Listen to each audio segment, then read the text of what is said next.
Hello, hello, hello. Pastor Stephen Darby here. Coming to you. I haven't done a video in a while, and I really need to do a video. And I wanted to do a video based upon the message that I ministered on who we are. This is the Fallout video. Now, I knew that teaching would be controversial. I understood that because it's very difficult to try to it's literally a paradigm shifting teaching. In other words, it's something that will totally revolutionize your thinking about the Bible, the world, history.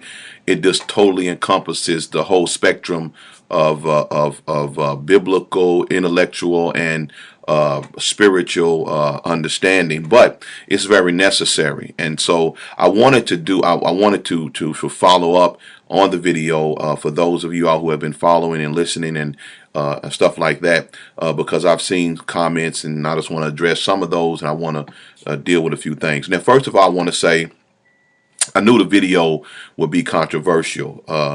I didn't plan for it to be. I just knew it would be because that is a level of truth that that's just totally not been told. I mean, to even think about the Bible, realizing that the Bible is talking about black people, first of all, is just a paradigm shifting for most. Most people would be lost just with that revelation alone. Then when you go on and begin to talk about who these tribes are, then people, and I knew that people would try to lump us together with the brothers out on the street corner, hollering at people, the Hebrew Israelites, and they would try to lump you with that because you're trying to find out the truth. Now, if you know me, most of y'all who follow me, you know I'm a preacher of truth. I'm telling straight like it is. I know my research. I always preach what I believe is right, whether it's popular or not. It means I don't care if one person listens and likes it or 1,000. It doesn't matter to me because I'm going to teach the truth. And this message has been maybe a couple of years in the making. I've been knowing all of this information for a long time. What I didn't have was I needed a third witness, and that third witness was that DNA evidence that I thank the Lord. It put the icing on the cake for me, even though I saw it in the Word. Now, let me give you some understanding for all of those who are, I know we're gonna have some critics on this message, and I'm going to try to speak to each class or group of critic, and I hope that you understand my heart. But remember that this is just like me teaching any other truth that I've taught over the 270 something videos that I have on YouTube. This is just another truth that just is going to open the design was to open people's eyes more to who God is and to who you are in God. Now, one of my problems I had as I was looking at comments, and look, we got a lot of great respectful comments, great agreement. People are in agreement with it, but you have a few people here and there, and I wanted to address those because I felt that it just needed to be addressed. I knew it would happen, and I want to deal with it because I want to make sure people understand what I was saying and what I wasn't saying. First of all, everybody has a voice to define African Americans except African Americans.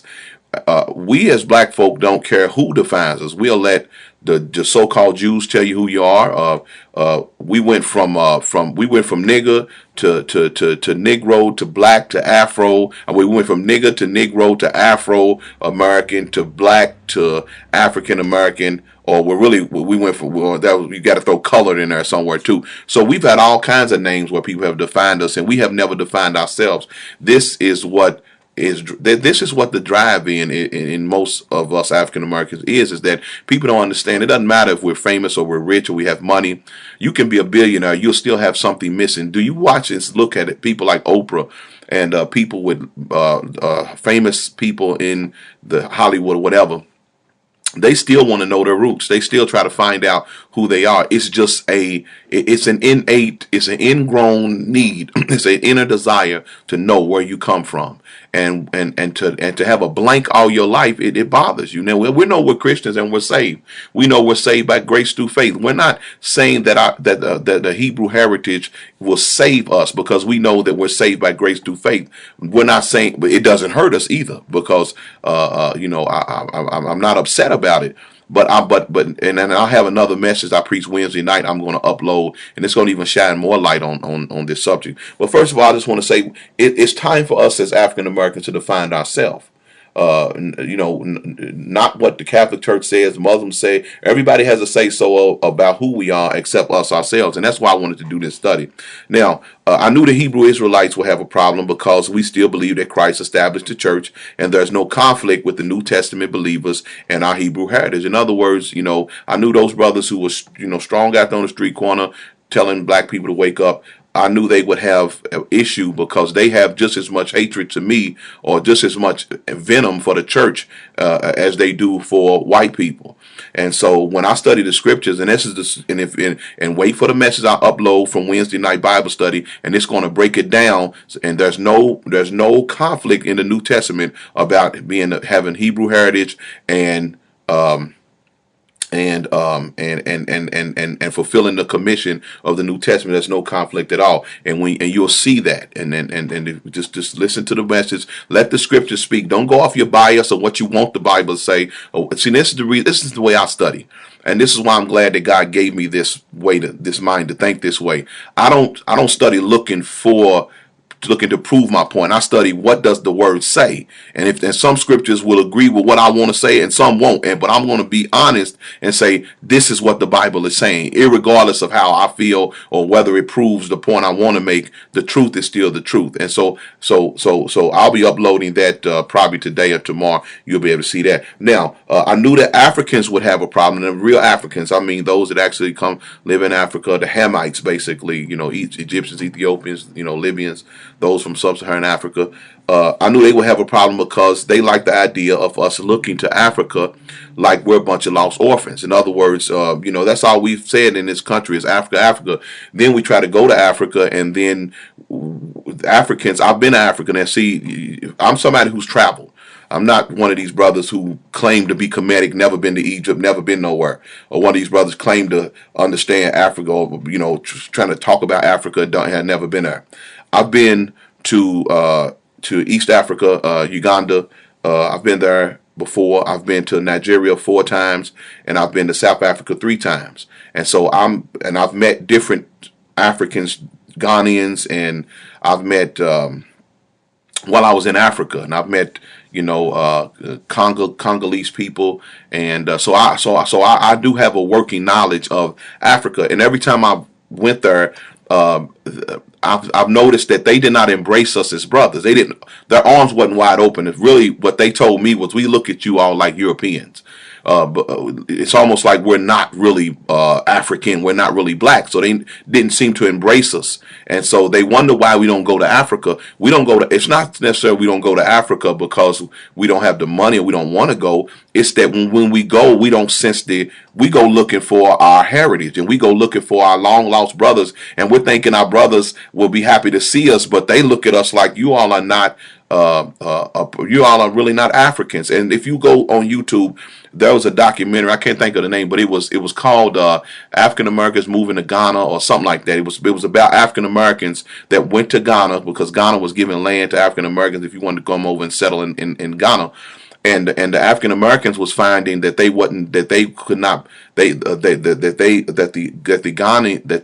Africans, the Ghanaians, would not really look at them as assimilating in their society. What they did say was the Africans wanted their money. They was glad they brought their money there, but they was not necessarily didn't necessarily like their presence there, because they looked at African Americans as Europeans, because we have this European English language. We know no heritage. We know no tribes. We don't know what we don't even know what country we come from. We don't even know what people we would come from. So we're just like over there lost. So they really didn't look at us. And I've been there many times, and I can say definitively that the arms wasn't open wide. I'm not saying they didn't treat me nice and cordial. And most of the cordial, polite treatment I got was because I was around mainly Christians, and Christians are going to treat one another right regardless, because that's just what we do as Christians. If I go to China Christians are going to treat me with open arms. But I'm talking about them embracing me as their long lost black brother. It didn't happen.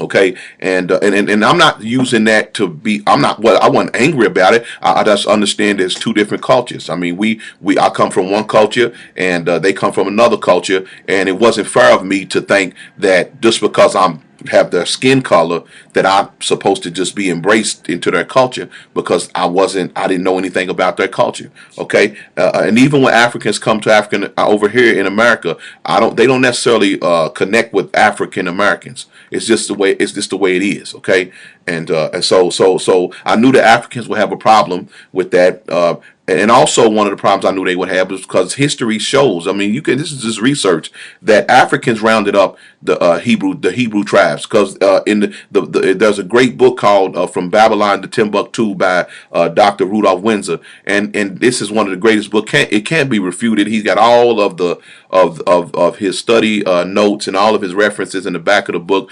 This brother done extensive work on Africa, on the Israelites, and not only just Israelites, but even the Islam, the origins of it all. And he did a lot of good work mapping how the African American got from Israel, from there to America, and even goes into how we were sold into slavery and where they took us from. So so I knew that it's almost like, why would Africans? And then there's the videos on YouTube showing Africans that do have the oral history and understanding. They knew that they sold Hebrew people into slavery. It's just there. I mean, these are facts. See, this is what I'm talking about. Well, I'll get to that. But anyway, so go look up that book and read the book From Babylon to Timbuktu, and do the research. It's not just reading the book, because that'd be taking one man's word, but do the research and you'll come up with the same conclusions I came up with. I didn't just hear a message. I didn't just hear a Hebrew Israelite message and get on fire and decide to come. And I'm not going to change my whole life over just hearing something. Man, I've researched this for years, and I understand that it is solid, and that's why I gave you a threefold. I'll talk about the threefold evidence that I gave you in the message, who are we? But anyway, and I knew the Caucasians would have a problem, because many white races, they would have a problem because the lies of the white of them painting the Bible to be all white characters, and the lies of the Savior being white. It destroys their racial superiority. It literally explodes their mind, because what caused them to dominate is because it is because of the images of Jesus Christ, and we find out that's not true. And not only that, but we find out that the white historians and the white theologians lied. They are the ones that wrote this stuff. They are the ones that left out history, literally just tons of history, all black history, and especially the history of the Hebrews. Those things, what people don't understand, history is not lost like they're trying to tell you. When you watch the History Channel and Discovery Channel, they make like history's lost, like, oh, we just don't know where, we don't understand this and it. They have books. The Bible says men withhold the truth in unrighteousness. They have those books. They have all of the understanding of history. Those elitist families have all the understanding, but they're not revealing it because their purpose is to lie. The lies is how they stand in power. Well, for us to destroy that lie that we are not just a bunch of thugs and niggas over here in the Western Hemisphere, but we actually are a tribe of people that the Bible is prophesying about, then it messes up America, because America was built upon us blacks being the low class, the worst of the worst, and they know that once we wake up, once we truly wake up, and then when we realize that there's really not a conflict between Hebrew heritage and really I'm not talking about Catholic Church Christianity. I'm talking about Protestantism, real Christianity, because this is what Peter, the Apostle Peter, had to learn, and he was a Hebrew, and he had to learn. Christ had to reveal to him that his goal was to save whosoever will. In other words, Paul came back to explain that you are saved by grace through faith. So anybody can get in on this covenant if they believe, because it's not about bloodline, it's about faith. But God does have a natural people, and he has a spiritual people that will be grafted in. The New Testament talks about that so much. I don't even know why there's a conflict there. But anyway, I knew that Caucasians would have a problem, because it will reveal their lies, and it will reveal their racial superiority and their lack of integrity when it came to just being honest about who we are. Now, Nobody wants Judah to wake up because Psalms 83 says that it was a plan by the nation to cut Israel off from being a nation. So there was a conspiracy by nations to keep these people from knowing who they are. Okay, and but what I'm asking you is, can we speak for ourselves? Can the African American speak for himself? Do we need MSNBC, Liberal News, Fox News? Do we need Farrakhan? Can we just stand up as African Americans and say, this is what we believe? This is what our research has shown.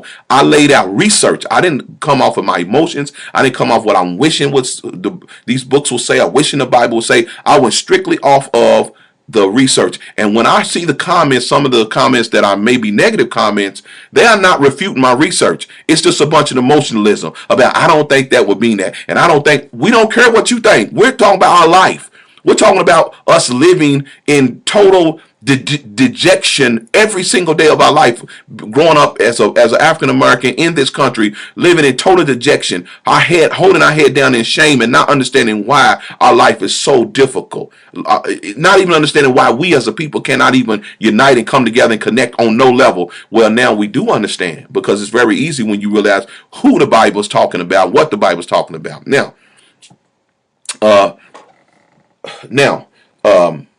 I gave a threefold teaching that cannot be easily denied, and that's why I said we don't need emotion, we don't need racism, we don't need a bunch of baiting into arguments and debating. That's not what we're talking about.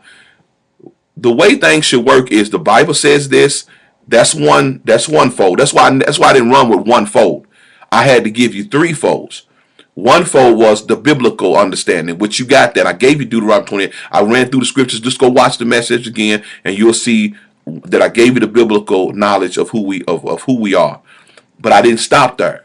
Then I gave you the DNA knowledge of who we are, I believe, and then I gave you the Zondervan's, which is from a white source. I gave you the Zondervan Compact Dictionary understanding, where they told you that Ham was not our father, not the father of the Negroes, which would be us. And then I gave you DNA evidence. So that's a threefold cord, okay? Biblical proof that the curses and the day of the Lord is talking about blacks in the West. I gave proof from a white source, Compact Dictionary, Zondervan, that reveal Ham is not the father of the African American or Negroes, but only of the African races. I gave DNA evidence that proved the Hamites' DNA is different from the African Americans' DNA, and African American DNA is connected to the Limba tribe Jews still in Africa, and their DNA directly relates them to the tribe of Levite or Aaron. So, I mean, you just go and refute it. That's all. We don't have to argue. We don't have to go with how you feel about it. You go and refute it. Now, now, the message that I'm going to be uploading from Wednesday night is talking about how the reason why the Hebrew people were sold into slavery, why they were ran out of Israel, and why they was a people just in turmoil, it was because we didn't obey the Lord. It was because of our heritage. It's because being chosen led to pride, and we did not fulfill the purposes of God. God planned for us to be a nation of priests and kings, a nation of priests, where we would point people to God. The Bible says way back in Isaiah that God was trying to show the Gentiles this race of priests so that the Gentiles might believe. It was really about the Gentiles believing, but we was bad representatives and ambassadors. We kept sinning, going into the Gentiles' religion of paganism and worshiping their idols and worshiping Baal and worshiping the gods of Egypt, until God finally got fed up with it and said, you know what, I'm going to let y'all have it. And this is where the Deuteronomy was a prophecy that we would fail God. We would go into captivity. We would go back into Egypt again in ships, which is talking about the American, the European, and Arabian transatlantic slave trade. And we're over here lost. All of that describes where we are today. Don't know who we are. Don't know what we are. Worshiping wood and stone. Wood and stone is the Catholic Church and the cobblestone of Muslims. So we're in the Muslim religion. Some of us are in the Catholic religion. Some of us don't know what we worship. Just like the woman at the well, but what I'm doing is I'm trying to bridge this gap and show you that your Hebrewism, if you want to name it as a word, you want to call it that, does not conflict with true Christianity, not the Catholic stuff and not this fake stuff that we see, on TBN and most of these Christian TVs. But I'm talking about the stuff that the apostles were practicing in the book of Acts, and the stuff that the apostle Paul was preaching about. It doesn't conflict. That's what God was trying to show the disciples and the Israelite nation then, that he wanted them to be true ambassadors, but they needed the Spirit, the Holy Spirit, in order to really become witnesses. Why the Bible says when you get the Holy Spirit, you will become a real witness. And they begin in the book of Acts is when you saw how they became true witnesses after they was filled with the Spirit. And then they begin to that's when they started taking the gospel to the uttermost part of the earth, and they started to be true ambassadors. It did not conflict with them being Hebrew.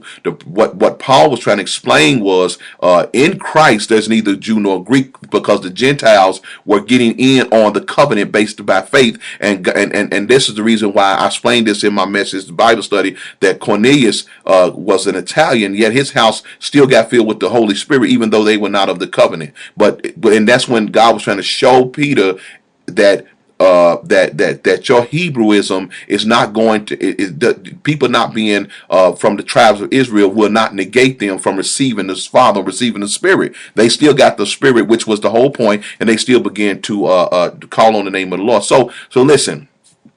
I'm telling you, I'm not dealing with all of the different names of God. I'm not dealing with all of this feast, and I'm not talking about that right now. All I'm doing is revealing a truth. I'm not trying to push going crazy. We're not going to wear no robes. We're just going to continue to, because I believe that the true Protestantism, true Pentecostalism, true Spirit-filled Christianity does not conflict with Hebrewism, with being of a part of a tribe, and that's why I believe that I believe a lot of people got it wrong.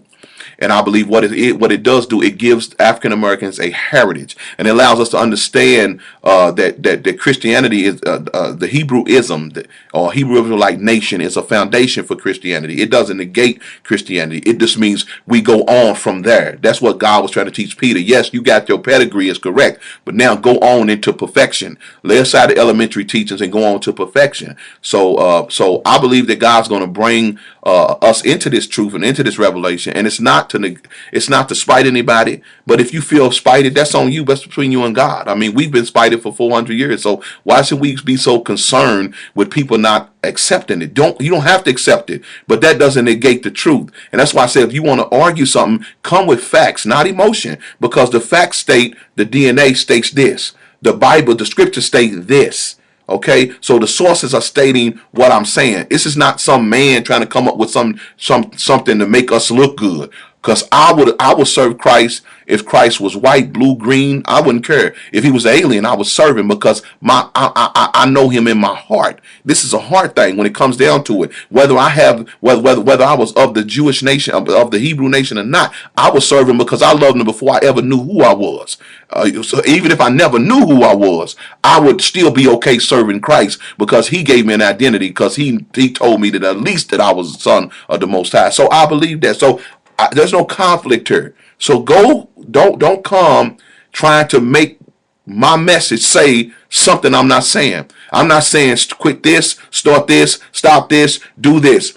I told my church when I preached this, I said, go do your own research.